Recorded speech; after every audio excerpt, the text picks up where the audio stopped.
Billionaire was ready to leave forever, until a call said his ex was alone in hospital with his sick baby. Before we begin, drop a comment telling us which city you're watching from, and once the story ends, don't forget to rate it from 0 to 10. Oh, and make sure to follow our channel for more stories like this. Now, sit back and enjoy every detail. The Seattle morning rain drummed against the floor-to-ceiling windows of Dorian Blake's penthouse office, 37 floors above the city's bustling financial district. At 38, he commanded Blake International Logistics with the same precision he applied to everything else in his life: calculated, efficient, and emotionally detached. Dorian stood with his back to his mahogany desk, his 6'2" frame impeccably dressed in a charcoal Armani suit that emphasized his broad shoulders and athletic build. His dark brown hair was perfectly styled, and his steel gray eyes reflected the overcast sky. Everything about him screamed success, power, and control. "Sir, the Singapore contracts are ready for your signature." His assistant's voice crackled through the intercom. "Leave them on my desk, Miranda. I'll handle them before my flight tomorrow." Dorian's fingers drummed against the glass as he watched the traffic below. In 18 hours, he would board a plane to Zurich and never look back. The Swiss office needed permanent leadership, and he needed distance. From Seattle, from memories, from the ghost of a marriage that had crumbled in his hands like sand. 8 months. It had been 8 months since Eliza walked out of their Bellevue home with their newborn son, Caleb, and never returned. 8 months since he'd signed the divorce papers without a fight, convincing himself it was what she wanted, what she deserved. His phone buzzed. A text from his real estate agent: "Penthouse sale finalized." "Congratulations, Mr. Blake." Dorian pocketed the device and moved to his desk, where a silver-framed photo sat face down among the contracts. He hadn't looked at it in weeks, but today felt different. With a steady hand, he lifted the frame. Eliza smiled back at him, her honey-blonde hair falling in soft waves past her shoulders, her green eyes bright with the kind of joy he hadn't seen in months before their divorce. She was wearing the pale yellow sundress from their second anniversary dinner, the one that made her look like sunshine itself. In the photo, her hand rested on her barely visible bump. Caleb, when he was just a flutter of hope between them.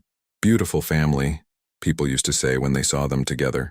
Dorian would nod and smile, but inside he always felt like he was living someone else's life, someone who deserved happiness, someone who knew how to hold on to love without crushing it. Eliza had been everything he wasn't: warm where he was cold, present where he was absent, hopeful where he had given up. She'd been a pediatric nutritionist at Seattle Children's Hospital, dedicated to healing others while he built walls around his own heart. She used to leave little notes in his briefcase: "Missing you already," or "Can't wait to hear about your day." He'd kept everyone, though he'd never told her. The intercom buzzed again. "Mr. Blake, your driver is here for the airport run-through." "Cancel it," Dorian said, his voice rougher than intended. "I'll drive myself tomorrow." He set the photo down and pulled out his laptop, opening his email. Buried among dozens of corporate messages was one from his lawyer, dated 3 weeks ago, with a subject line he'd been avoiding: "Custody arrangement, time-sensitive." Dorian had money, enough to buy countries, let alone custody battles. But what was the point? Caleb was better off with Eliza. She was the one who sang lullabies, who knew which cries meant hunger and which meant loneliness. Dorian had been present for exactly 17 days of his son's 8-month life, and even then, he'd spent most of those days checking emails and taking calls. Thunder rolled across the Seattle sky as Dorian closed the laptop without opening the email. Tomorrow, he'd be gone. Eliza and Caleb would build their life without his constant absence haunting the corners of their home. It was better this way. His phone rang, jolting him from his thoughts. The screen displayed an unknown local number. "Blake." "Mr. Blake, this is Dr. Sarah Chen from Seattle Children's Hospital. I'm calling about your son, Caleb, and your ex-wife, Eliza Moore." The world stopped. Dorian's hand tightened on the phone as the doctor's words cut through him like ice. "They're both here in our emergency department. Your son is very sick, Mr. Blake, and she asked me to call you. Would you abandon everything for the child you barely know, and the woman whose heart you broke?" Dorian's Porsche Taycan tore through the Seattle streets like a silver bullet, weaving between traffic with the kind of reckless precision that only desperation could fuel. His knuckles were white against the steering wheel, his jaw clenched so tight it ached. The windshield wipers fought against the relentless rain, but nothing could clear the fog of panic clouding his mind. "Your son is very sick, Mr. Blake." The doctor's words echoed in his head as he took a sharp right onto Madison Street, the tires squealing against the wet asphalt. 8 months. He'd had 8 months to be a father, and he'd wasted every single day convincing himself that distance was kindness. His phone, mounted on the dashboard, buzzed with an incoming call from Miranda. He ignored it. Then another from his attorney. Ignored. The Singapore client. Ignored. For the first time in his adult life, Dorian Blake was unreachable to the business world, and he didn't give a damn.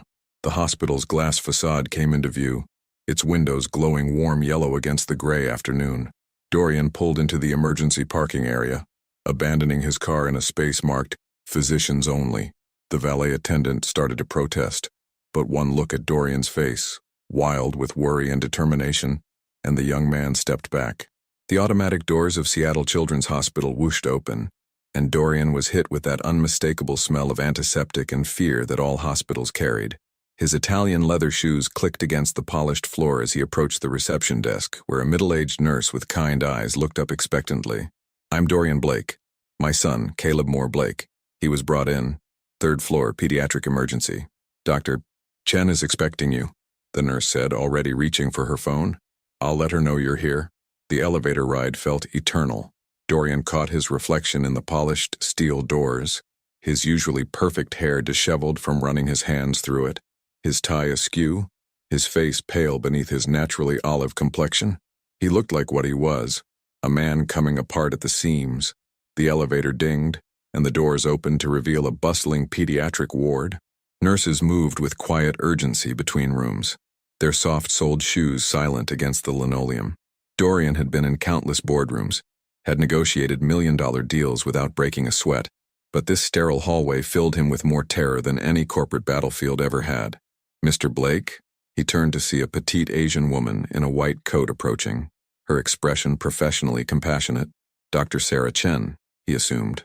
Behind her, through the glass window of room 314, he could see a figure hunched in a chair beside a small hospital bed. Eliza. Even from this distance, even after 8 months of silence between them, Dorian's heart clenched at the sight of her. Her usually pristine honey-blonde hair was pulled back in a messy ponytail, and she wore faded jeans and an oversized sweater that had seen better days. She was leaning forward, her hand extended toward the bed, whispering something he couldn't hear. "How is he?" Dorian's voice came out rougher than intended. "Caleb has a severe respiratory infection that's led to complications," Dr. Chen explained, her tone gentle but direct. "He's stable now, but we're monitoring him closely. The next 24 hours are critical." Dorian nodded, though he wasn't sure he was processing everything she said.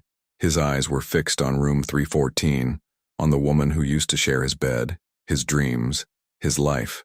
"She's been here for 6 hours, Dr. Chen continued. "Wouldn't eat, wouldn't rest, just waiting. She mentioned that you might be traveling. I was supposed to leave for Switzerland tomorrow, permanently." The words tasted bitter in his mouth now. Dr. Chen's expression softened further. Children this young, they need both parents during times like this. The stress, the uncertainty, it's overwhelming for anyone to handle alone. Dorian's chest tightened. For 8 months, Eliza had been handling everything alone. Every sleepless night, every fever, every first smile he'd missed, she'd faced it all without him. "Can I see him?" "Of course." Room 314. "But Mr. Blake?" Dr. Chen touched his arm gently. "Be prepared. He's very small, and he looks fragile right now. But children are fighters. They're stronger than we think." Dorian approached the room like a man walking to his own judgment. Through the glass, he could see Caleb now, impossibly tiny in the hospital bed, connected to machines that beeped steadily. His son had dark hair like his own, but finer, softer. His skin was pale, almost translucent, and his little chest rose and fell with each monitored breath. Dorian's hand trembled as he reached for the door handle. Inside, Eliza's head lifted at the sound of his entrance. Their eyes met for the first time in 8 months, and the weight of everything unsaid, everything broken, everything lost, crashed over him like a tsunami. "Dorian," she whispered, her voice hoarse with exhaustion and tears. "You came." The simple statement nearly destroyed him. As if there had ever been a question.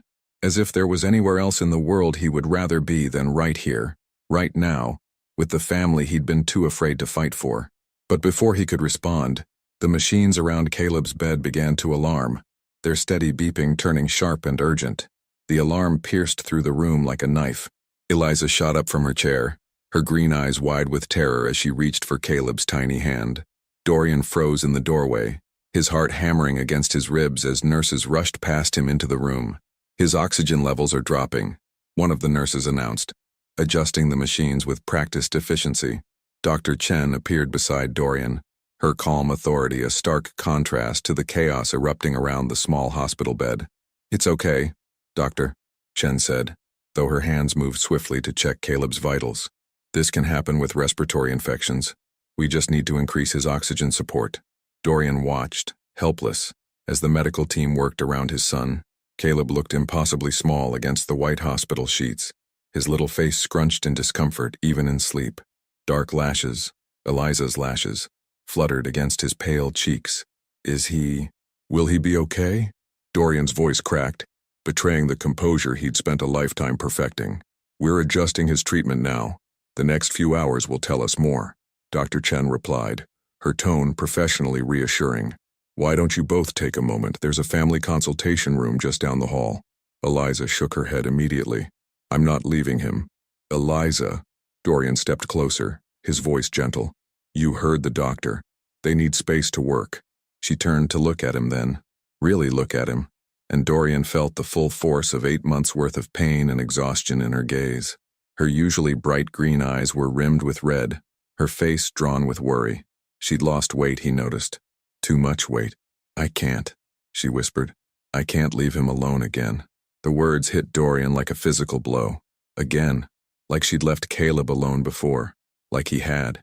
"You won't be leaving him alone," Dorian said quietly. "I'll stay. I'll watch him while you rest." Eliza's laugh was bitter, broken. "You'll stay? Like you stayed for his birth? Like you stayed for his first night home? Like you stayed for—" "Eliza, please."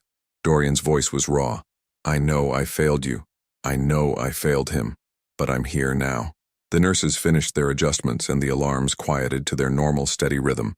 Dr. Chen nodded approvingly at the monitors before addressing them both. He stabilized for now. "Mrs. Moore, when was the last time you ate something?" "I'm fine," Eliza said automatically, her eyes never leaving Caleb. "You're not fine," Dorian said, stepping closer. "You're exhausted. When did this start?" "The fever?" "Yesterday morning," Eliza admitted reluctantly. "It came on so fast. 1 minute he was laughing at his toys and the next—" Her voice broke. "I've never been so scared in my life." "You called me," Dorian said softly. "After everything you called me." Eliza's composure finally cracked. Tears spilled down her cheeks as she wrapped her arms around herself. He needed his father. I didn't know what else to do. The admission hung between them like a bridge neither knew how to cross. Dr. Chen excused herself quietly, leaving them alone with their son and 8 months of unspoken truths. Dorian moved to the chair beside Eliza's, close enough to catch the familiar scent of her vanilla perfume mixed with hospital antiseptic and fear. "Tell me what happened. All of it." "Why?" Eliza's voice was barely a whisper. "So you can write another check and disappear again?" The accusation stung because it wasn't entirely unfair. Dorian had thrown money at problems his entire life. Business obstacles, legal issues, even his marriage. When things got complicated with Eliza, when her pregnancy made their relationship feel too real, too permanent, he'd worked longer hours, traveled more frequently, convinced himself that providing financially was enough. "No," he said finally, "because I want to know about my son, because I want to know how you've been managing all of this alone." Eliza was quiet for a long moment, her gaze fixed on Caleb's sleeping face. "He looks like you when he sleeps," she said eventually. Same stubborn set to his jaw. Same way of frowning like he's solving the world's problems in his dreams. Dorian felt something crack inside his chest. Does he know who I am? The question that had been haunting him for months finally escaped, and Eliza's sharp intake of breath told him she'd been expecting it. "I show him pictures," she said quietly. "I tell him stories about his daddy, who works very hard, who travels to important places. I never said you didn't want to be here, but that's what you think." Eliza turned to face him fully then, her green eyes blazing with 8 months of suppressed anger. "What am I supposed to think, Dorian? You signed those divorce papers so fast I wondered if you'd been waiting for an excuse to leave. You never called, never asked about him. Never. I called. Dorian interrupted, his voice rough. Every day for the first month. You never answered. You called my office line, Eliza shot back. Once. And when my assistant said I was with a patient, you never called back. I thought. Dorian ran his hands through his hair, messing it further. I thought you were better off without me. I thought I was doing the right thing by staying away. The right thing? Eliza's voice rose slightly. Then she caught herself, glancing at Caleb. The right thing would have been staying, fighting for us, being here when your son took his first steps last month, or when he said mama for the first time, or when he got his first ear infection and cried for 3 days straight. Each milestone Dorian had missed felt like a knife to his heart. He took his first steps? In the grocery store. Aisle 7 between the cereal and the baby food. Tears started flowing again. I had no one to tell, no one to celebrate with. I took a video, but then I realized, who would I send it to? The machines continued their steady beeping, the only sound in the room as Dorian processed the weight of everything he'd lost. Not just Eliza, not just his marriage, but months of his son's life that he could never get back. I was afraid, he admitted finally. My father was never there. He chose work over family every single time, and I swore I'd be different. But when Caleb was born, when I held him for those few minutes before I had to leave for Singapore, I realized I didn't know how to be different. I only knew how to run. So you ran, Eliza said simply. So I ran, Dorian confirmed, and I've regretted it every single day since. Before Eliza could respond, Caleb stirred in his bed, making a soft whimpering sound that had her on her feet immediately. But it was Dorian who moved first, his hand instinctively reaching toward his son. Can I? He asked, his voice uncertain. Eliza hesitated, then nodded. Just be gentle. He's smaller than most babies his age because of the early birth complications. Dorian's large hand carefully covered Caleb's tiny fist, and the baby's fingers immediately wrapped around his father's thumb with surprising strength. The simple contact sent a shock through Dorian's entire system. This was his child, his blood, his responsibility that he'd abandoned. He's beautiful, Dorian whispered, his voice thick with emotion. He's perfect. He's strong, Eliza said, settling back into her chair.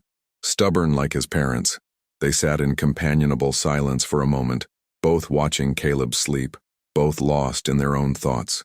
Then Eliza spoke again, her voice so quiet Dorian almost missed it. I kept your wedding ring. Dorian's head snapped up to look at her. What? In my jewelry box. I kept it. She met his eyes.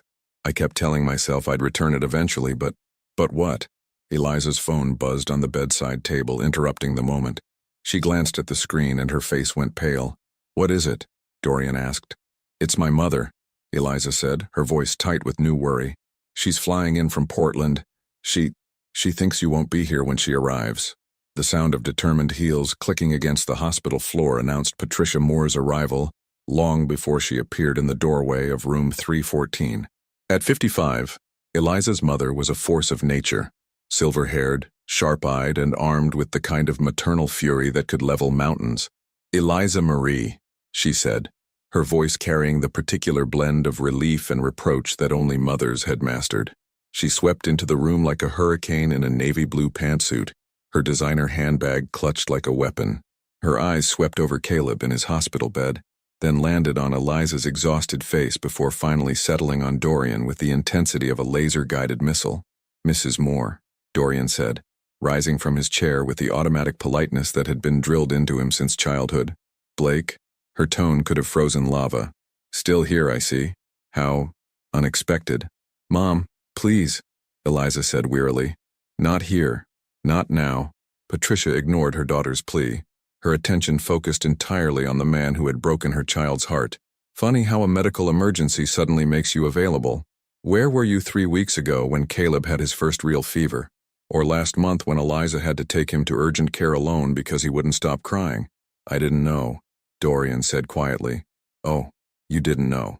Patricia's laugh was sharp as broken glass. Because picking up a phone is such an impossible task for a billionaire. Because asking about your son's welfare requires what? A board meeting approval? Mom, stop, Eliza said more firmly, struggling to her feet. This isn't helping anyone. What's not helping? Patricia continued, her voice rising despite her daughter's protests. Is this man showing up now when Caleb is sick, acting like some kind of hero? Where was this concern when my daughter was crying herself to sleep every night? Where was this paternal instinct when she was juggling a newborn and a broken heart? Dorian absorbed each word like a physical blow, but he didn't retreat. He'd faced hostile takeovers and corporate sharks, but nothing had prepared him for the righteous fury of a protective grandmother. "You're right," he said simply. "You're absolutely right about everything." Patricia paused mid-tirade, clearly not expecting agreement. "Excuse me? I failed them both. I was a coward who ran instead of fighting for my family. I was selfish and absent, and everything Eliza deserved better than." Dorian's voice was steady, but his hands shook slightly as he looked at his sleeping son. "I can't undo the last 8 months. I can't take back the nights she cried alone or the milestones I missed. But I'm here now, and I'm not leaving." "Oh, please." Patricia rolled her eyes. "How many times have we heard this song? I'm different now. I've changed. This time will be different. Men like you don't change, Blake. You just find new ways to disappoint. Men like me?" Dorian's composure cracked slightly. "Rich, powerful, emotionally unavailable." Patricia ticked off the traits on her perfectly manicured fingers. "Men who think money solves everything and feelings are inconveniences to be managed. My ex-husband was exactly like you." The comparison hit its mark. Dorian knew about Thomas More, the successful surgeon who'd traded his family for his career, leaving Patricia to raise Eliza alone. It was a pattern Dorian had unconsciously followed, despite swearing he'd be different. "Mom, that's enough," Eliza said, her voice sharp with exhaustion and stress. "Caleb needs quiet, and this isn't—" A soft cry from the hospital bed interrupted her. Caleb was stirring, his little face scrunched with discomfort. Both women moved toward him immediately, but it was Dorian who reached him first, his large hand gently stroking his son's dark hair. "Hey there, little man," Dorian murmured, his voice automatically softening. "It's okay. Daddy's here." Patricia's sharp intake of breath was audible. "Daddy? He is his father, Mom," Eliza said quietly, watching as Caleb's tiny fingers grasped for Dorian's hand. "Whatever else happened between us, that hasn't changed. Being a father is more than genetics, Eliza," Patricia said, but her voice had lost some of its edge as she watched the interaction. "It's showing up. It's being there when things get hard." "I know," Dorian said, not taking his eyes off Caleb. "And I wasn't. But I want to learn how to be." Dr. Chen chose that moment to enter the room, her tablet in hand and a small smile on her face. "Good news. Caleb's oxygen levels have stabilized and his fever is coming down. The antibiotics are working." The collective sigh of relief was palpable. Eliza sank back into her chair, the tension finally leaving her shoulders, while Patricia pressed a hand to her heart. "How much longer will he need to stay?" Eliza asked. "If he continues improving like this, probably another day or two for observation. But he's turned the corner." Dr. Chen glanced around the room, taking in the family dynamics with the practiced eye of someone who'd seen it all. "I'll leave you all to get some rest. Visiting hours end at 9, but we can make exceptions for parents." After the doctor left, an awkward silence settled over the room. Patricia was studying Dorian with new eyes, her maternal instincts warring with her protective impulses. "There's a hotel across the street," she said finally. "I have a reservation. Eliza, you should come with me, get a real shower, a proper meal." "I'm not leaving," Eliza said immediately.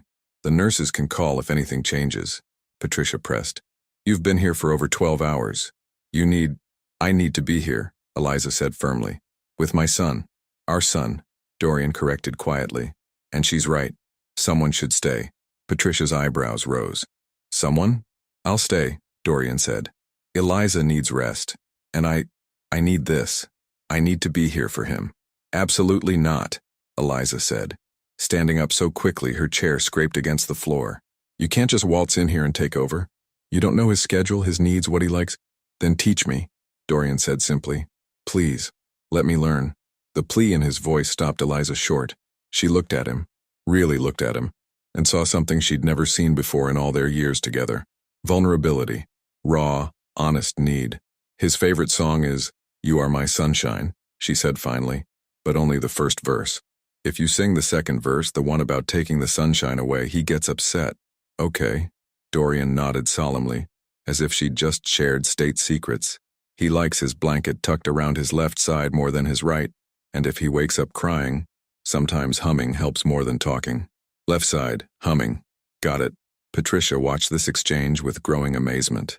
In 30 years of marriage, she'd never seen her ex-husband take notes about their daughter's preferences, let alone ask to learn them. "There's a cafeteria on the second floor," she said grudgingly. "They close at 8, but the vending machines have decent sandwiches." Dorian looked surprised by the concession. "Thank you. Don't thank me yet," Patricia warned.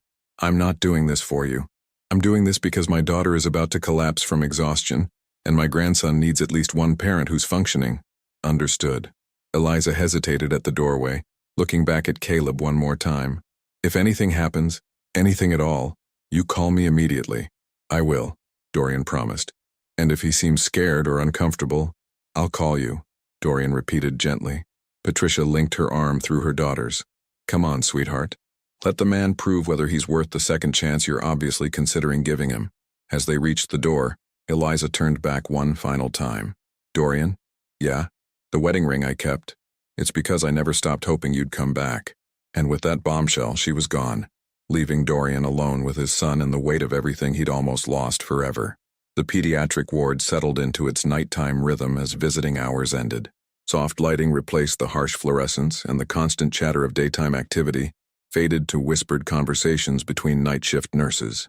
Dorian found himself truly alone with his son for the first time in Caleb's 8-month life. He'd moved his chair closer to the bed, close enough to watch the steady rise and fall of Caleb's chest.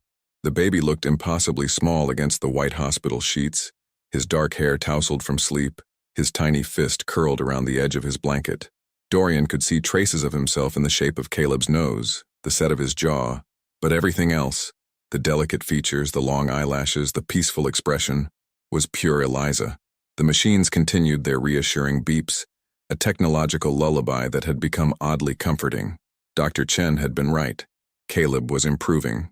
His color was better, his breathing easier, but Dorian couldn't shake the terror that had gripped him when those alarms had gone off earlier. What if he'd been on that plane to Zurich? What if Eliza had faced this crisis alone, as she'd faced everything else for the past 8 months? His phone buzzed quietly. A text from Miranda. Singapore client requesting urgent conference call. Shall I patch them through? Dorian stared at the message for a long moment, then typed back, "Handle it. I'm unavailable indefinitely." Another buzz, this time from his attorney. Zurich office needs timeline for your arrival. Legal docs require your signature. Postponed. Will advise. A third message, from his assistant director in Hong Kong. Dorian didn't even read it before switching his phone to silent and sliding it into his jacket pocket. For the first time in his adult life, the business world would have to wait. Caleb stirred, making a soft whimpering sound that immediately had Dorian leaning forward. The baby's eyes fluttered open, deep brown, like his father's, and for a moment, they simply looked at each other. Caleb didn't cry or fuss. He just studied this tall stranger with the serious expression of someone trying to solve a puzzle. "Hey there, little man," Dorian whispered, echoing the words he'd used earlier. "How are you feeling?" Caleb blinked slowly, his tiny hand flexing against the blanket. Dorian remembered Eliza's instructions and carefully adjusted the covering, tucking it more securely around Caleb's left side. The baby's expression seemed to relax slightly. "Your mama says you like music," Dorian continued, his voice barely above a whisper. "She taught me your favorite song." He felt ridiculous. A 38-year-old billionaire singing lullabies in a hospital room. But as he began the gentle melody of "You Are My Sunshine," Caleb's eyes widened with what looked like recognition. "You are my sunshine, my only sunshine. You make me happy when skies are gray." Caleb's little mouth opened in what might have been a smile, and something inside Dorian's chest cracked open. This was his son, his child, 8 months of life, and Dorian was just now discovering that Caleb had expressions, preferences, a personality all his own. "You'll never know, dear, how much I love you." The word stuck in his throat. How could he sing about love when he'd been absent for most of Caleb's existence? When he'd chosen boardrooms over bedtime stories, international flights over first words? Caleb made a soft cooing sound as if encouraging him to continue. "Please don't take my sunshine away," Dorian finished, his voice rough with emotion. A gentle knock on the door interrupted the moment. Nurse Jennifer, a kind woman in her 50s who'd been checking on Caleb throughout the day, peered into the room. "Everything okay in here? I heard singing." "He seems to like it," Dorian said, feeling heat rise in his cheeks. "Babies love their parents' voices." Jennifer said, approaching the bed to check Caleb's monitors. It's one of the first things they recognize. Even fathers who haven't been around much. Babies have an instinctive connection. Her words were gentle, but Dorian caught the underlying message. The nursing staff had noticed his absence, his awkwardness with basic baby care, the way Eliza had handled everything alone. I've missed a lot, he admitted. The important thing is you're here now, Jennifer said, making notes on her tablet. And look at this little guy. His numbers are even better than they were an hour ago. Sometimes having both parents present makes all the difference. After she left, Dorian found himself studying Caleb more intently.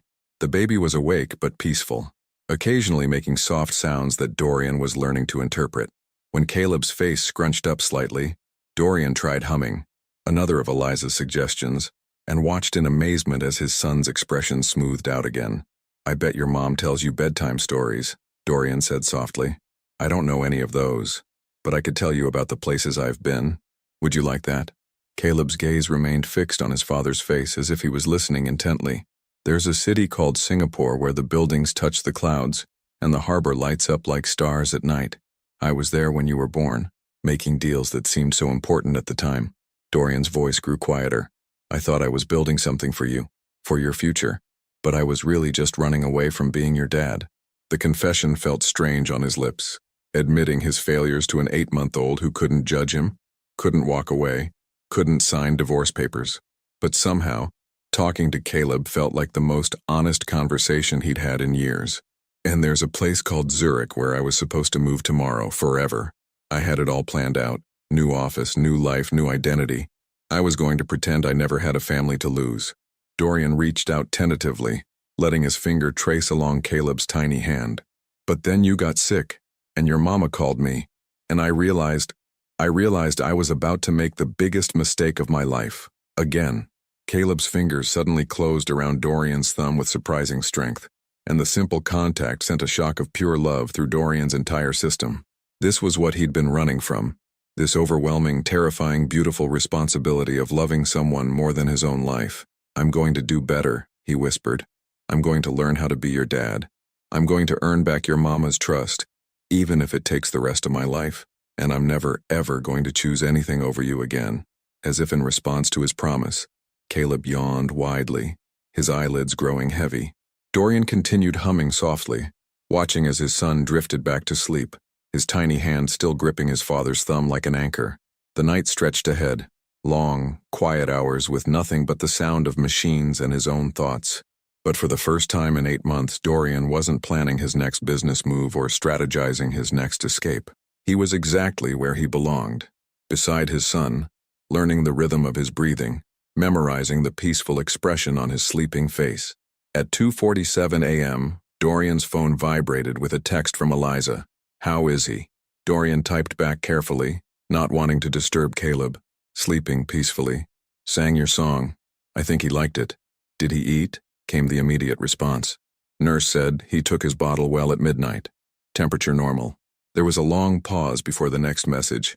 Thank you for staying. Thank you for letting me. Another pause then. Get some sleep, Dorian. Tomorrow is going to be a long day. But Dorian didn't sleep. He sat in that uncomfortable hospital chair, holding his son's hand, and for the first time in years he felt like he was exactly where he was supposed to be. At dawn, when the first shift nurses arrived and found him still awake, still watching over Caleb, something had fundamentally changed. The successful businessman who'd walked into that hospital the day before was gone, replaced by a man who finally understood what mattered most. And when Eliza arrived at 6 a.m. with coffee and dark circles under her eyes, she found Dorian gently changing Caleb's diaper, awkwardly, inexpertly but with infinite care, while singing softly under his breath. You came back, she said quietly from the doorway. Dorian looked up at her, his hair disheveled, his expensive shirt wrinkled, his eyes red with exhaustion but bright with something she hadn't seen in years. Hope. I never should have left. Eliza stood frozen in the doorway, watching the impossible scene before her. Dorian Blake, the man who had once considered a boardroom more important than a delivery room, was attempting to fasten the tiny snaps of Caleb's hospital gown with the concentrated focus of someone defusing a bomb. The corner keeps flipping up, he muttered, his large fingers struggling with the miniature fasteners. How do these things work? Caleb gurgled happily on the changing table. seemingly amused by his father's confusion. His color was remarkably better this morning, rosy cheeks replacing yesterday's frightening pallor, and his breathing was clear and steady. "You start from the bottom," Eliza said softly, stepping into the room. "It's easier that way."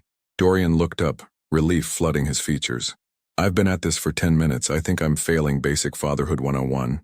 "Everyone fails at first," Eliza said, setting her coffee on the bedside table. "I cried for an hour the first time I had to change him at home. Convinced myself I was doing everything wrong." She moved to help him, their hands accidentally brushing as they both reached for the same snap. The contact sent an unexpected jolt through both of them, familiar yet foreign after months of careful distance. "You stayed all night," Eliza observed, taking in his rumpled appearance. "He woke up around 3. Fussy. I tried the humming thing you mentioned." Dorian's voice was hoarse with exhaustion, but there was something new in his expression, a quiet pride. It worked. He went right back to sleep. Eliza felt something shift inside her chest. For 8 months, she'd been the only one to comfort Caleb during his nighttime wake-ups, the only one to know his rhythms and needs. Seeing Dorian naturally slide into that role felt both wonderful and terrifying. "The nurse said his fever broke completely around 4 a.m., Dorian continued, gently lifting Caleb from the changing table. "And he took both his bottles without any trouble." "You fed him?" The question came out sharper than Eliza intended. Dorian paused, Caleb cradled against his chest. "Jennifer showed me how." "Was that? Should I not have?" The uncertainty in his voice caught her off guard. This wasn't the confident businessman who had answers for everything. This was a man genuinely asking for permission to care for his own child. "No, it's good," Eliza said, her voice softening. "I just wasn't expecting for me to actually be helpful, for you to want to be." The honesty hung between them like a bridge neither knew how to cross.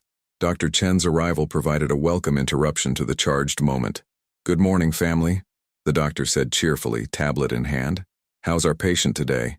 "Much better," Dorian answered immediately. "His breathing is easier, and he's been more alert." Dr. Chen raised an eyebrow at Dorian's detailed response but made notes on her tablet. "Excellent. Let me do a quick examination." As the doctor checked Caleb's chest with her stethoscope, the baby reached up to grab at the instrument, chattering happily. His playful demeanor was such a contrast to yesterday's listless exhaustion that Eliza felt tears prick her eyes. "His lungs sound clear," Dr. Chen announced. "Temperature normal. Oxygen levels perfect. I think we can start talking about discharge." "When?" Eliza asked immediately. "If he continues improving like this, possibly this afternoon. We'll want to monitor him for a few more hours, but he's responding beautifully to treatment." Relief flooded through both parents. Dorian sank into his chair, the tension he'd been carrying finally releasing. Eliza pressed her hands to her face, overwhelmed by the emotion of the past 24 hours. "I'll have the discharge coordinator come by around noon to discuss home care instructions," Dr. Chen continued. "In the meantime, keep doing whatever you're doing.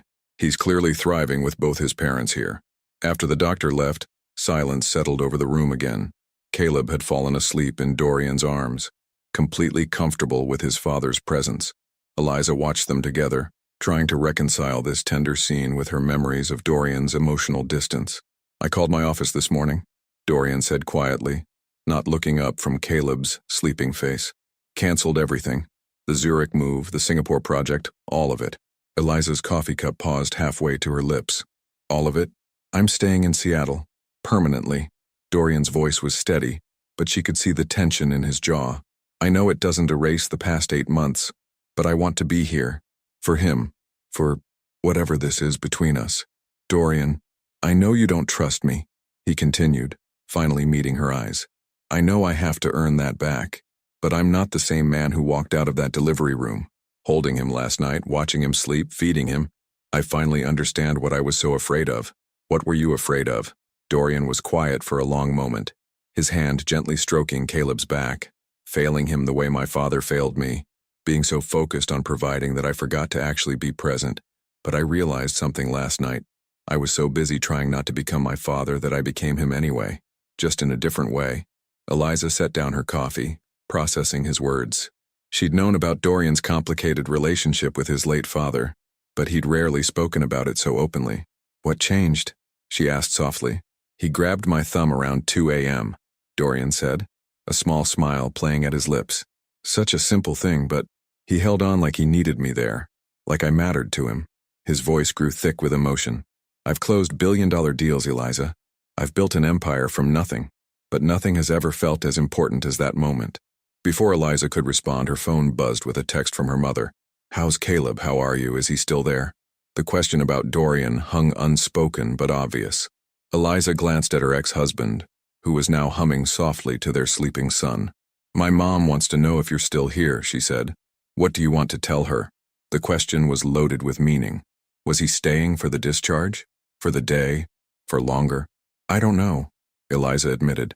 Yesterday I was ready to handle this crisis alone like I've handled everything else. But watching you with him last night, seeing how he responds to you. But, Dorian prompted gently. But I'm scared, she confessed. I'm scared of believing you've changed, only to have you disappear again when things get difficult. I'm scared of letting Caleb get attached to you if you're going to choose work over family the next time there's a crisis. Dorian nodded slowly, understanding the weight of her fears. What if I proved it to you? Not with words, but with actions. How? Let me take care of him today. After discharge, let me learn his routine, his needs. Let me be the one who gets up with him tonight if he's fussy. Dorian's voice was earnest, almost pleading. I know your apartment is small, and I know having me there would be awkward, but you want to stay at my place? Eliza's eyebrows shot up. On the couch, Dorian clarified quickly. I don't want to miss another night with him. I've already missed too many. Eliza studied his face, looking for any sign of the old Dorian, the one who made promises he couldn't keep, who prioritized everything above his family. But all she saw was exhaustion, sincerity, and something that looked like hope. One night, she said finally. Trial basis. Relief flooded Dorian's features. One night. And if your phone rings with some emergency, if you get that look in your eyes like you're calculating the cost of staying versus leaving, then you have every right to throw me out, Dorian finished. I understand. Caleb stirred in his father's arms, making soft, wakeful sounds. His eyes opened, focusing immediately on Dorian's face with what seemed like recognition. The trust in that innocent gaze made Eliza's chest tighten with emotion. Maybe, just maybe, they could find their way back to each other, one careful step at a time. Her phone buzzed again. This time it wasn't her mother. It was her supervisor at the hospital where she worked. Hope Caleb is feeling better. Don't worry about your shifts this week, we've got you covered. The reminder of her own responsibilities, her job, her patients, her life outside of this crisis, brought Eliza back to reality. Soon they'd leave this protective bubble of the hospital and return to the real world, where good intentions collided with daily pressures and old patterns. There's something else we need to talk about, she said quietly. What? I go back to work on Monday. I can't afford to take more time off, and I have patients who depend on me. She met his eyes steadily. If you're serious about being present, about sharing the responsibility, then you need to understand that I can't be the only one juggling career and parenthood anymore. Dorian's expression grew serious as he absorbed the implications. You're right. I'll figure it out. Figure what out? How to be a hands-on father and still run my company. How to make this work for all of us. He looked down at Caleb, who was now wide awake and studying his parents with curious eyes. He's worth figuring it out for. The discharge coordinator's knock interrupted them, but as they prepared to take Caleb home, both parents felt the weight of the real test ahead. Hospital rooms were isolated bubbles where good intentions could flourish. The real world was where those intentions either survived or shattered under pressure. But for the first time in 8 months, they would face that challenge together. Eliza's apartment in Capitol Hill was nothing like the Bellevue mansion they'd once shared. The one-bedroom space was cramped but cozy, with mismatched furniture and baby gear occupying every available surface. Dorian stood in the doorway, holding Caleb's car seat, taking in the reality of how his ex-wife had been living. A playpen dominated the small living room, surrounded by colorful toys and board books. The dining table had been converted into a makeshift office space, with nursing nutrition journals stacked beside baby bottles and medical bills. Everything was clean but cluttered, functional but far from luxurious. It's not much, Eliza said, following his gaze around the space. But it's home. It's perfect, Dorian said, and he meant it. There was something warm and lived-in about the apartment that their designer showcase house had never possessed. This felt like a real home where a real family lived and loved and made memories. Caleb had slept through the car ride but was now stirring, making soft complaining sounds about being confined in his carrier. "He's probably hungry," Eliza said, moving automatically toward the kitchen. "His bottles are in the—" "Let me," Dorian interrupted gently. "You've been taking care of everything alone for months. Let me learn." Eliza hesitated, her maternal instincts warring with exhaustion. "The formula is in the cabinet above the sink. 2 scoops for 4 ounces and make sure the water isn't too hot." Dorian nodded seriously, as if she'd just explained quantum physics. He freed Caleb from his car seat, holding him against his chest while he navigated the unfamiliar kitchen. Caleb fussed slightly but settled when Dorian began the humming that had worked so well the night before. "The bottles are in the drying rack," Eliza called from the living room where she was sorting through the discharge papers from the hospital. Dorian found the bottles, measured the formula with scientific precision, and tested the temperature on his wrist just as he'd watched the nurses do. When he returned to the living room with the prepared bottle, he found Eliza curled up on the couch, her eyes heavy with exhaustion. "When's the last time you really slept?" he asked, settling into the armchair with Caleb. "I don't remember," she admitted. Between his fever, the hospital, worrying about missing work, as if summoned by her words, Eliza's phone rang. She glanced at the caller ID and sighed. "It's the hospital. I should take this." "Dr. Moore speaking," she answered, immediately shifting into professional mode. "Yes, I know about the Patterson case. No, the dietary restrictions should be—" "Wait. Slow down." Dorian watched as Eliza's face grew increasingly stressed. She grabbed a pen from the table, scribbling notes on the back of an envelope while trying to explain complex nutritional protocols to whoever was on the other end. "I can be there in an hour," she said finally. "Just don't change anything until I arrive." She hung up and immediately dialed another number. "Mom? It's me. I know I said I wouldn't need you today, but there's an emergency at work. A patient with severe allergies and the weekend staff doesn't know the modified protocol. Can you come watch Caleb?" Dorian felt something twist in his stomach as he listened to her conversation. This was Eliza's reality, juggling emergencies, dependent on her mother for childcare, carrying the full weight of both her career and motherhood alone. "Actually, never mind, Mom," Eliza said suddenly, her eyes meeting Dorian's. I think we have it covered." She hung up and looked at him uncertainly. "There's a patient crisis. A 6-year-old with multiple food allergies, and the weekend staff is trying to implement a dietary plan they don't understand. I need to go in for a few hours." "Go," Dorian said immediately. "But you've never—" "I'll figure it out," he said, more confidently than he felt. "What time does he usually nap? What if he gets fussy? What—" "Dorian." Eliza's voice was gentle but firm. "If you're serious about this, about being his father, then this is what it looks like. Real life, sudden changes, no preparation time." She was right, and they both knew it. This wasn't just about one night on the couch. This was about proving he could be the partner she needed, the father Caleb deserved. "Tell me what I need to know," he said simply. For the next 10 minutes, Eliza gave him a crash course in Caleb's schedule. Bottle every 3 hours, nap time around 2. Favorite toys, emergency numbers, and the location of everything from diapers to baby Tylenol. "If anything goes wrong, anything at all, you call me immediately," she said, grabbing her keys and work badge. "I will. And if he won't stop crying, I'll call you. And if he seems sick or his breathing changes—" "Eliza." Dorian stood up, Caleb still contentedly drinking his bottle. "Go save your patient. We'll be fine." She kissed Caleb's forehead, hesitated for a moment as if she might kiss Dorian's cheek too, then seemed to think better of it. "I'll be back as soon as I can." And then she was gone, leaving Dorian alone in the apartment with his son and the weight of 8 months of missed opportunities pressing down on him. For the first hour, everything went smoothly.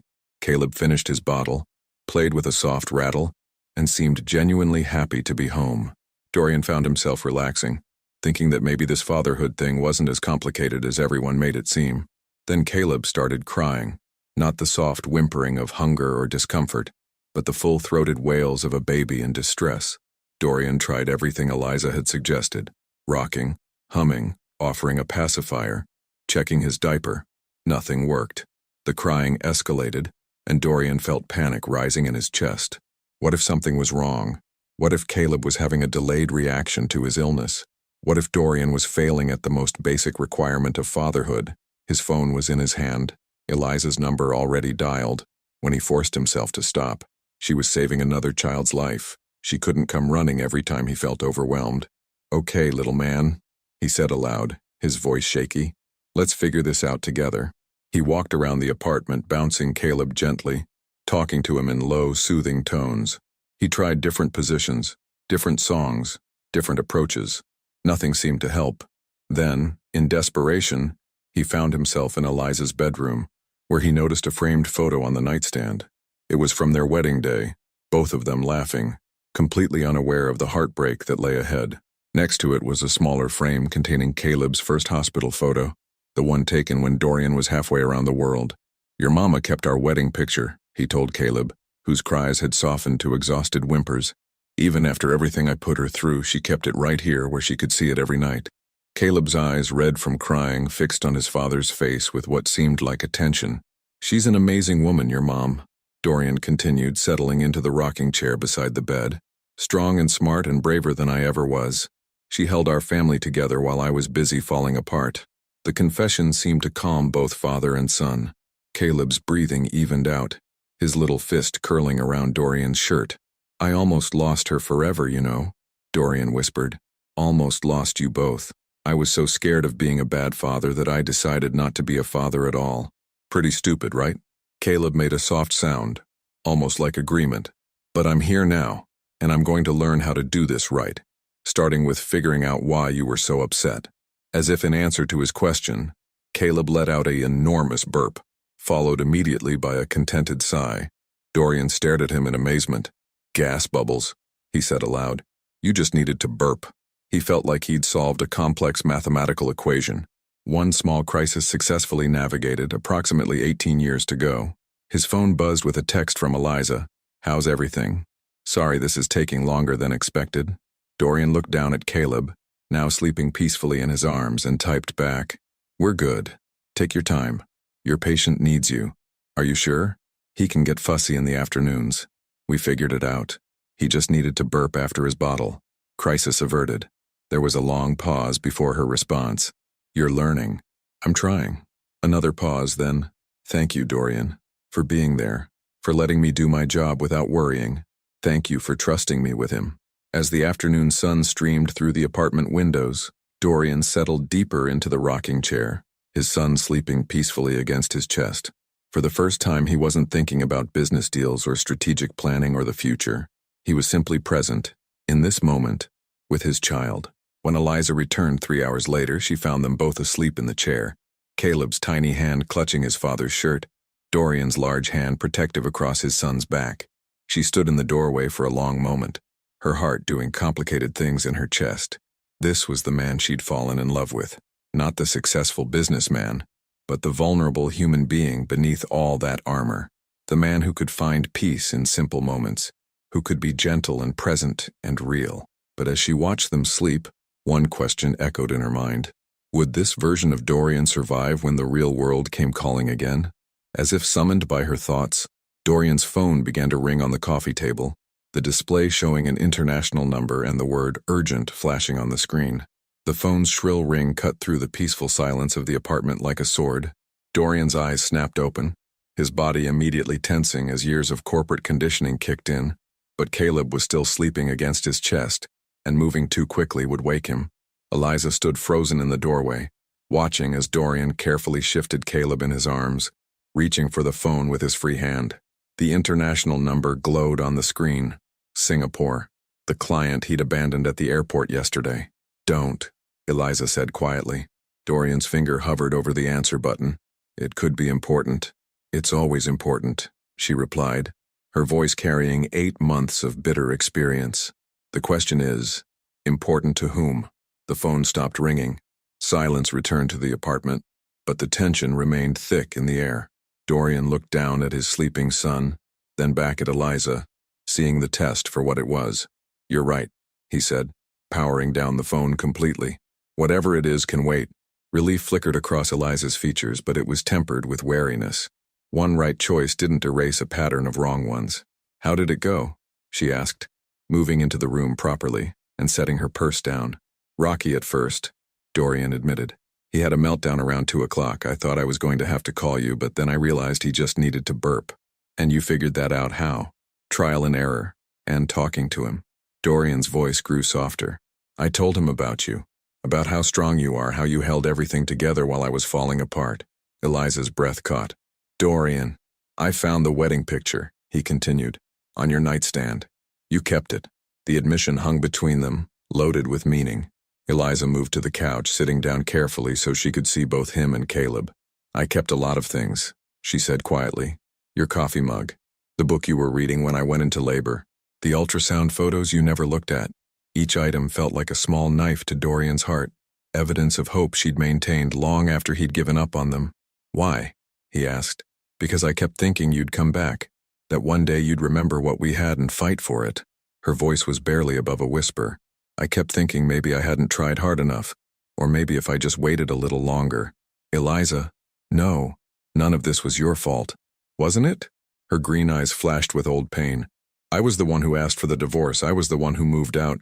Maybe if I'd been more patient. You were drowning, Dorian said firmly. I was so wrapped up in my own fears that I didn't see you drowning until it was too late. You did what you had to do to survive. Caleb stirred in his arms, making soft, wakeful sounds. Eliza automatically moved to take him, but Dorian gently shook his head. I've got him. Rest for a minute. The simple offer, something that should have been routine between partners, brought tears to Eliza's eyes.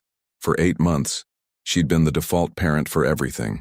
Every feeding, every diaper change, every middle-of-the-night cry had been her responsibility alone. I'm scared, she admitted suddenly. Of what? Of believing this is real, of letting myself hope that you've actually changed. She wiped her eyes with the back of her hand. What happens the next time there's a crisis at work? Or when you have to travel for a big deal? What happens when being here stops feeling noble and starts feeling routine? Dorian understood her fear because he shared it. What happened when the initial guilt wore off and old patterns tried to reassert themselves? What happened when the business world demanded his attention and Caleb was just crying over a dirty diaper? I don't know, he said honestly. I can't promise I'll never make mistakes or that I'll always get the balance right, but I can promise that I'll never disappear again, that you'll never have to face anything alone. How can you promise that? Because losing you was the worst thing that ever happened to me, Dorian said simply, and I'm never going through that again. His phone, even though it was powered down, sat on the coffee table like an accusation. They both knew it would ring again. The Singapore client wouldn't just disappear, and neither would the dozens of other fires that required his attention. Show me his schedule, Dorian said suddenly. What?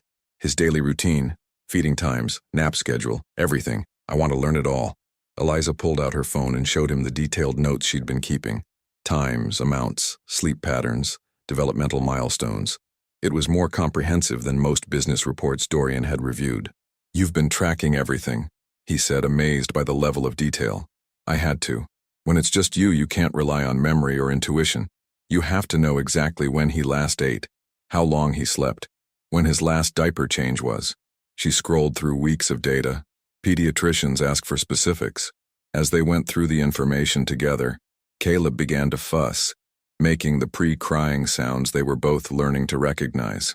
Bottle time, Eliza said automatically, starting to get up. I'll get it, Dorian said, carefully transferring Caleb to her arms. 4 ounces, right? 2 scoops? Right. As Dorian moved around the kitchen, Eliza watched him with new eyes. His movements were more confident now, less tentative.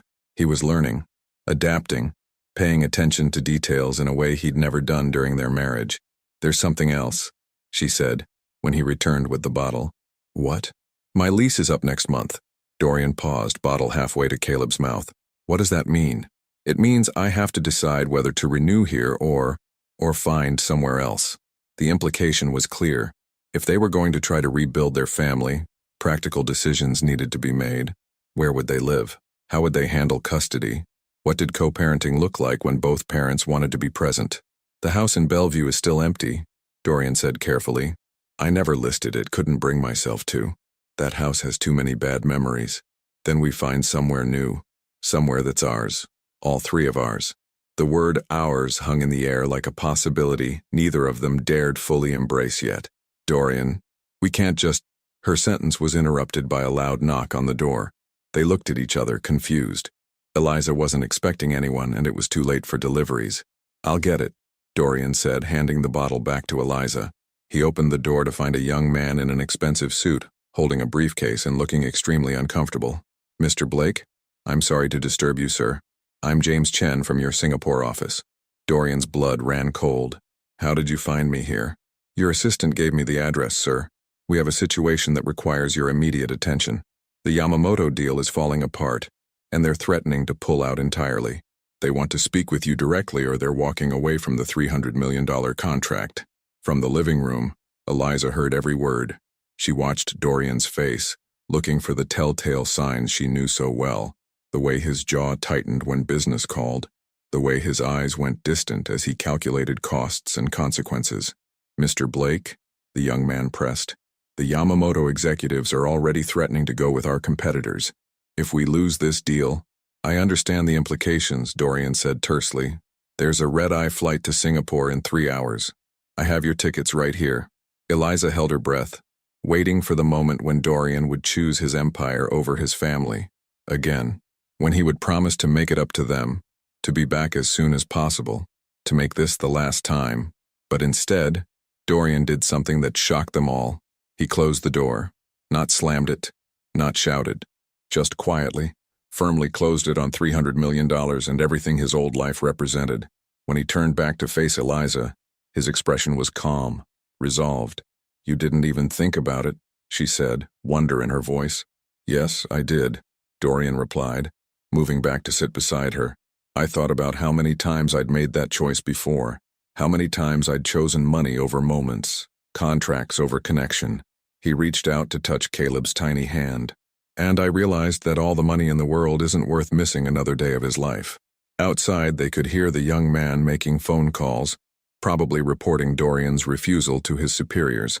There would be consequences. The Yamamoto deal would likely collapse. His board would be furious. His reputation might suffer. But inside the apartment, as Dorian watched his son drink his bottle and his ex-wife look at him with something that might have been the beginning of trust, he knew he'd made the right choice. For the first time in his life, he'd chosen love over fear.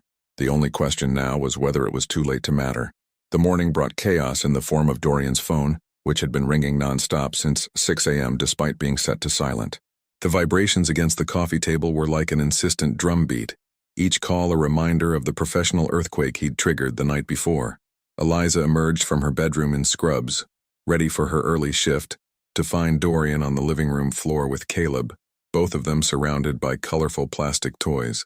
Caleb was giggling, actually giggling, as Dorian made ridiculous faces and sound effects. You're good at this, she said softly, pausing in the doorway. Dorian looked up, his hair disheveled and his expensive shirt from yesterday wrinkled beyond recognition. He likes the helicopter noise, he said, making a whirring sound that sent Caleb into fresh peals of laughter. When did he start laughing like that? About an hour ago. First time according to the baby book you have on the shelf. Dorian's eyes were bright with wonder. Did you know he can almost sit up by himself now and he's been trying to grab everything? His phone buzzed again, interrupting the moment. This time, however, it wasn't a call. It was a text from his board chairman. Emergency meeting. 9 a.m. Your presence required immediately.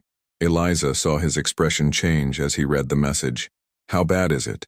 Bad, Dorian admitted, setting the phone aside. The Yamamoto deal was worth more than just money. It was our entry into the Asian market for the next decade. Losing it? He trailed off, watching Caleb reach for a soft block. My board probably wants my head. Are you going? The question hung between them, loaded with the weight of yesterday's choice. Dorian studied her face, looking for signs of what she wanted him to say. I don't know, he said honestly. Part of me thinks I should face the consequences of my decision, but part of me thinks that going would just prove that business still comes first. What do you think? I think, Dorian said slowly, that I need to learn how to be present and responsible. Running away from my company isn't the answer any more than running away from my family was. Eliza nodded, understanding the complexity of his position. What if I came with you? What? To the meeting. With Caleb. She moved to sit beside them on the floor. If you're serious about integrating your life, about not compartmentalizing family and work, then maybe it's time your board met your son. Dorian stared at her, shocked by the suggestion. Eliza, that's not how these things work. Board meetings are what? More important than acknowledging that you're a father? Her voice carried a challenge. If they want to understand why you made the choice you made, maybe they need to see what you chose. The idea was terrifying and brilliant and completely unprecedented. Blake International board meetings were sterile affairs conducted in marble conference rooms with million-dollar views. The thought of bringing a baby, bringing his family, into that world seemed impossible. "They'll think I've lost my mind," he said. "Have you?" Dorian looked down at Caleb, who was now contentedly chewing on his own fingers, completely oblivious to the corporate drama swirling around him. 2 days ago, Dorian's answer would have been yes. Now, maybe, he said. But if I have, it's the best kind of crazy. An hour later, they stood outside the glass towers of Blake International, Caleb strapped to Dorian's chest in a carrier Eliza had hastily purchased from a nearby baby store. The sight of Seattle's most powerful businessman wearing a baby carrier while walking through the marble lobby turned heads and stopped conversations. "Sir?" The security guard's confusion was evident. Is everything all right?" "Everything's perfect, Marcus," Dorian replied, adjusting the carrier strap. "Is the board assembled?" "Yes, sir. 37th floor, conference room A." The elevator ride felt eternal. Eliza, dressed in her professional best after a quick wardrobe change, held Dorian's free hand while Caleb babbled happily against his father's chest. "Are you sure about this?" she asked quietly. "No," Dorian admitted. "But I'm sure about us, about him, about what matters."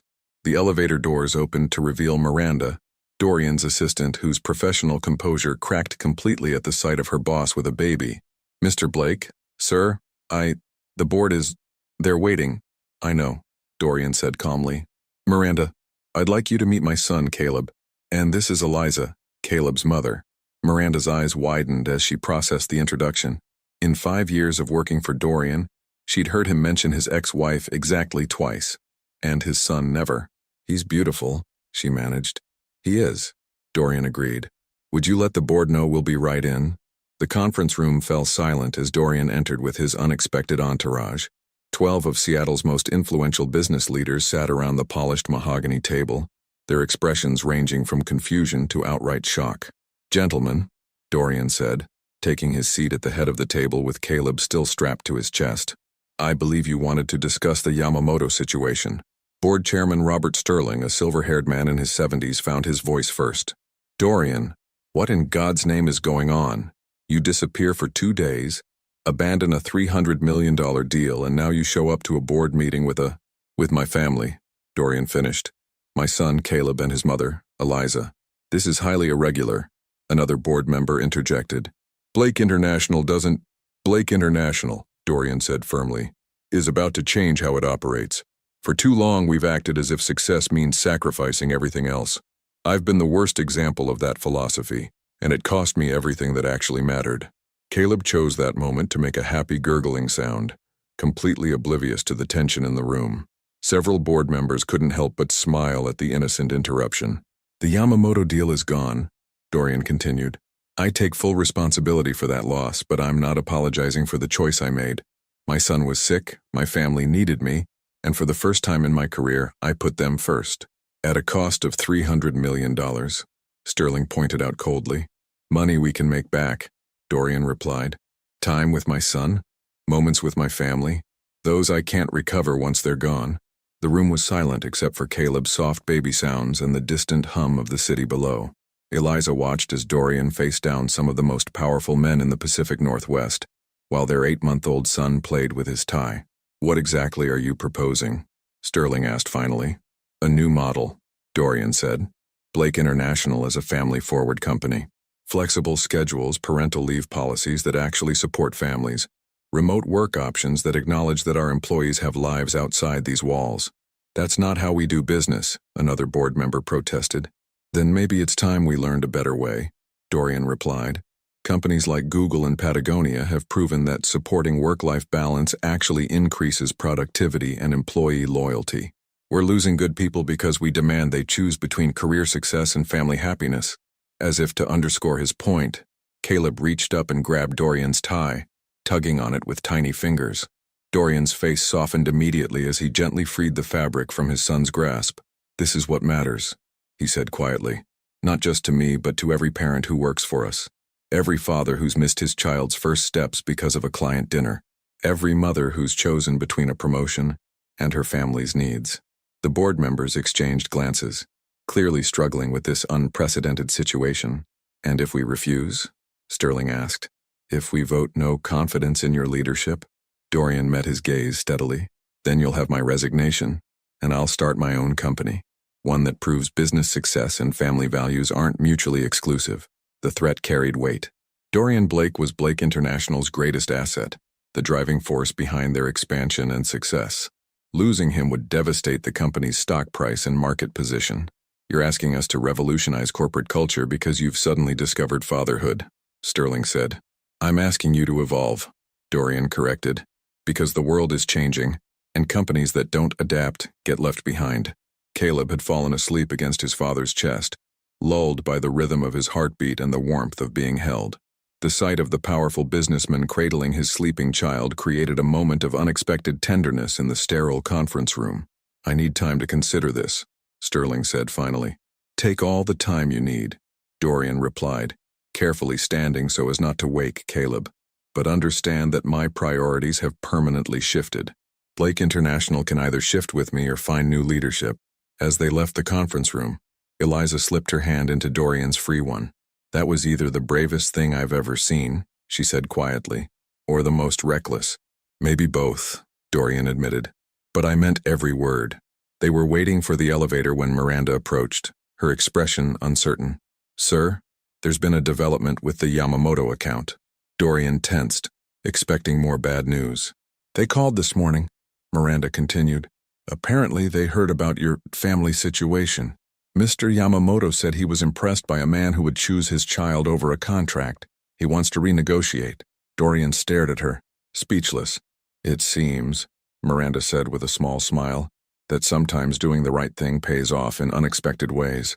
As the elevator doors closed on the three of them, Eliza looked at Dorian with something that looked very much like pride. So what now? She asked.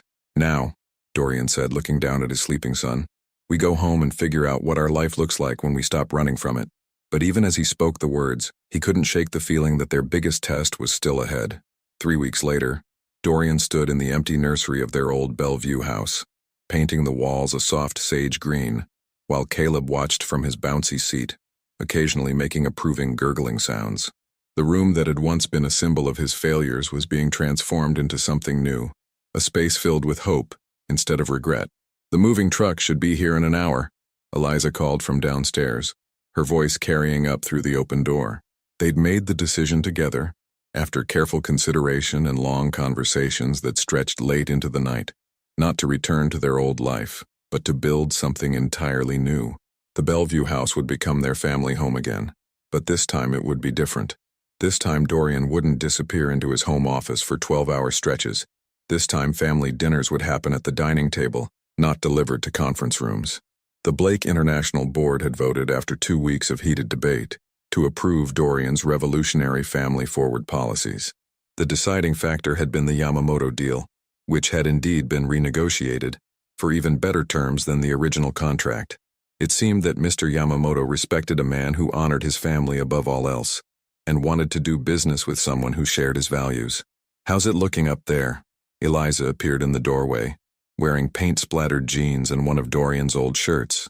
She'd been transforming the master bedroom, creating a space that felt like theirs instead of his.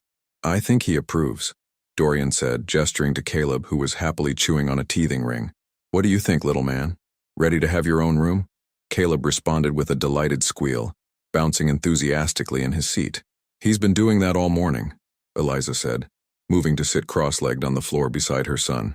Dr. Chen says it's normal for babies his age to be more vocal, more engaged. Dr. Chen also said he's completely recovered from the respiratory infection, Dorian added, setting down his paintbrush. No lasting effects? Perfect lung function. They both fell quiet, remembering those terrifying hours in the hospital that had changed everything. The crisis that had nearly broken them had actually been the catalyst that brought them back together. I have something for you, Eliza said suddenly, reaching into her back pocket. She pulled out a small velvet box that Dorian recognized immediately. His wedding ring. I've been carrying it around for 3 weeks, she admitted. Ever since you stayed that first night, I kept thinking about when I should give it back to you, or if I should give it back at all. Dorian's throat tightened as he looked at the box. And what did you decide? That it's not mine to give back? she said softly. It's yours. It always was. The question is, whether you want to wear it again. The weight of the moment settled around them like a blanket. This wasn't just about a piece of jewelry. This was about commitment, about trust, about believing that they could be different this time. There's something I need to tell you first, Dorian said, his voice rough with emotion. Eliza's expression grew serious. What? I went to see someone, a therapist, Dr. Sarah Martinez. He sat down beside her on the floor, close enough that their knees touched. I wanted to understand why I ran, why I was so terrified of being a father that I sabotaged everything good in my life. Eliza's eyes widened. Dorian Blake, who had always solved problems through sheer force of will and business acumen, had sought professional help. What did you learn? That I was repeating my father's patterns without even realizing it, Dorian said. He was physically present but emotionally absent, and I was so afraid of being like him that I became exactly like him, just in a different way. I convinced myself that working constantly was noble, that providing financially was enough, but really I was just hiding. Hiding from what? From the possibility of failing you, from the responsibility of being someone's whole world. He reached out to touch Caleb's tiny hand. This little guy was going to depend on me completely, trust me absolutely, and I was terrified that I'd let him down the way my father let me down. Tears gathered in Eliza's eyes as she listened to him articulate fears she'd never fully understood during their marriage. So you left first, she said quietly. So I left first, he confirmed, before I could disappoint him, before I could prove that I wasn't worthy of his love. But you were worthy, Eliza whispered. You always were. I'm learning to believe that, Dorian said. Dr. Martinez is helping me understand that being a good father doesn't mean being perfect. It means showing up, being present, learning from mistakes. As if sensing the emotional weight of the conversation, Caleb reached out with both hands, making the grabbing motions that meant he wanted to be picked up. Dorian lifted him from the bouncy seat, settling him in his lap where Caleb immediately began playing with his father's shirt buttons. I love you, Dorian said suddenly, the words coming out in a rush. I love you both so much it terrifies me. For years I thought love was supposed to feel safe and controllable. But this, what I feel for you and Caleb, it's wild and overwhelming and completely beyond my ability to manage. And I finally understand that's exactly how it's supposed to be. Eliza's tears spilled over as she processed his confession. I love you too, she whispered. I never stopped loving you, even when I hated you, even when I was sure you were never coming back. I almost didn't, Dorian admitted. I was literally at the airport ready to disappear forever if you hadn't called. But I did call and you came, and I'm never leaving again. The promise hung between them, heavy with meaning. Caleb, oblivious to the momentous nature of the conversation, had discovered that Dorian's shirt pocket made a crinkling sound and was exploring it with intense concentration. So, Eliza said, holding out the ring box again, the question remains. Dorian looked at the box, then at his son, then at the woman who had given him a second chance he didn't deserve but desperately wanted. Will you marry me? He asked suddenly. Eliza blinked, startled. What? We're already married, technically. The divorce was never finalized. Too much paperwork, too many delays. Dorian's words came faster now, urgent with emotion. But I want to marry you again. Really marry you this time. With full understanding of what I'm promising. With Caleb there as our witness. With a commitment to put this family first always. Dorian, I want to promise you that I'll come home for dinner every night. That I'll never miss another milestone. That when you call, no matter what meeting I'm in, or what deal I'm negotiating, I'll answer. His voice broke slightly. I want to promise that our children, all of them, if we're blessed with more, will never wonder if their father loves them more than his work. Eliza was crying openly now, overwhelmed by the depth of his commitment. I want to promise, Dorian continued, that I'll spend the rest of my life proving that you and Caleb are the best decisions I ever made. That choosing love over fear was the moment my real life began. Yes, Eliza whispered, then louder. Yes, I'll marry you again. Dorian opened the ring box with shaking hands, sliding the familiar band onto his finger where it belonged. Then he leaned forward and kissed her, soft and sweet, while their son played contentedly between them. Mama, Dada. They broke apart, staring at Caleb in shock. Did he just... Eliza started. His first words, Dorian said in wonder. Both of us. At the same time. As if proud of his accomplishment, Caleb clapped his hands together and repeated, "Mama, da-da," with a huge grin. "Perfect timing, little man." Dorian laughed, lifting Caleb up and spinning him gently. Perfect timing. The sound of the moving truck rumbling up the driveway interrupted their celebration, but none of them minded. They had the rest of their lives to celebrate this moment, this new beginning, this family that had almost been lost but had found its way back to love.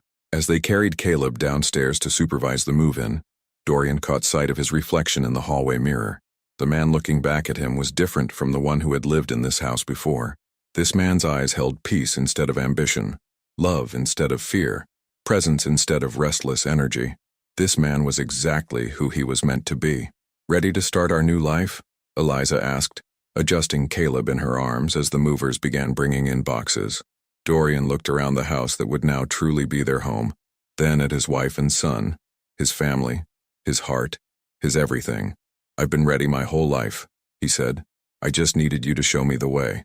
And as the afternoon sun streamed through the windows of their home, painting everything in golden light, the Blake family began writing the next chapter of their story, one filled with love, laughter, and the unshakable knowledge that they would never take each other for granted again. 2 years later, the sound of tiny feet running across hardwood floors filled the Bellevue house as 2.5-year-old Caleb raced toward the front door, his dark hair bouncing with each determined step.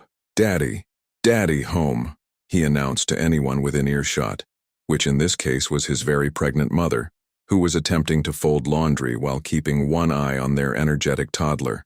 Eliza smiled, her hand resting on her 8-month belly where their daughter, they'd decided to name her Grace, was apparently practicing gymnastics. The second pregnancy had been planned, wanted, celebrated, so different from the fear and uncertainty that had surrounded Caleb's arrival. "Yes, baby," she called after her son. "Daddy's home from his trip." Dorian had been in Portland for 2 days, his longest business trip since their remarriage 18 months ago. Blake International's new family-first policies meant that overnight trips were rare, weekend travel was prohibited, and every absence was carefully planned around family schedules. The front door opened, and Dorian's voice filled the entryway. "Where's my boy?" "Daddy!" Caleb launched himself at his father with the complete faith that only toddlers possessed, knowing absolutely that strong arms would catch him. Dorian scooped him up, spinning him around while Caleb giggled with pure joy. "Did you take good care of Mama while I was gone?" "Yes, I help. I fold socks," Caleb announced proudly, though his version of folding bore little resemblance to actual laundry organization. "He was very helpful," Eliza confirmed, appearing in the doorway with a basket of tiny clothes. At 32, she glowed with the particular beauty of a woman who was deeply loved and completely happy. "Though I think we'll need to refold those socks." Dorian set Caleb down and immediately moved to his wife, pulling her into a careful embrace that accommodated her pregnant belly. "How are you feeling? Any contractions? Did she kick much today?" "She's been active," Eliza laughed, leaning into his warmth. "I think she missed your voice. She always settles down when you read to her." It had become their nightly ritual, Dorian reading children's stories aloud, one hand on Eliza's belly, Caleb curled up between them. Sometimes he read business journals to his unborn daughter, explaining market trends in the same gentle tone he used for fairy tales. "Book, book," Caleb demanded, tugging on Dorian's sleeve. "Read dinosaur book." "After dinner, buddy," Dorian promised, then looked at Eliza with concern. "You look tired. How much did you do today?" "I told you to rest. I'm pregnant, not made of glass," Eliza interrupted with fond exasperation. "Besides, someone had to supervise the nursery painting." Dorian's eyes widened. "The painters came today? But I wanted to—" "You wanted to paint your daughter's nursery yourself, I know. That's why I had them wait. The primer is done, but the actual painting is all yours." She smiled at his relieved expression. "I know how important these moments are to you now." They were important. Every milestone, every first, every small moment that had once seemed insignificant was now precious to Dorian. He'd learned that childhood happened in the accumulation of ordinary days, not just the major events. "How did the Portland meeting go?" Eliza asked as they moved toward the kitchen, Caleb running ahead to show his father the elaborate block tower he'd built that afternoon. "Successfully. The new client was impressed by our work-life balance policies. Apparently, word is spreading that Blake International is a different kind of company now." Dorian's voice carried quiet pride. They want to implement similar policies in their organization. It had been a gradual transformation, but Blake International had become a model for family-forward business practices. Employee satisfaction was at an all-time high, productivity had increased, and their reputation for innovation extended beyond logistics into corporate culture.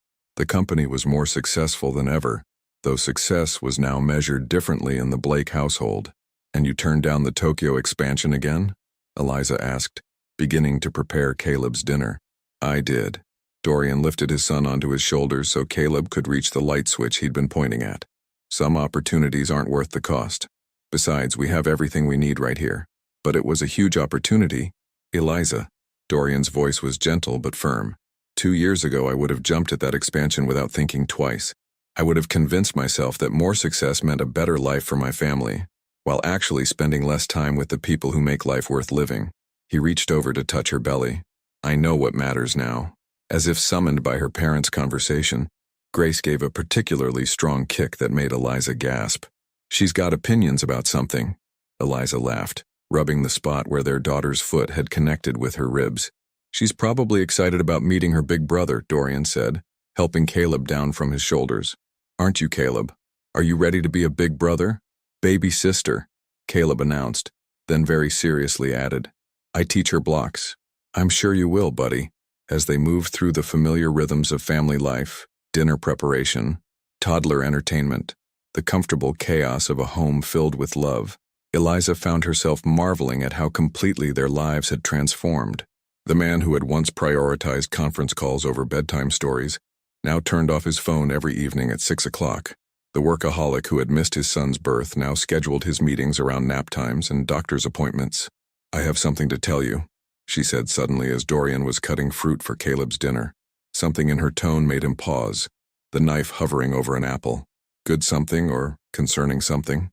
"Dr. Martinez called today, about the family therapy evaluation we discussed."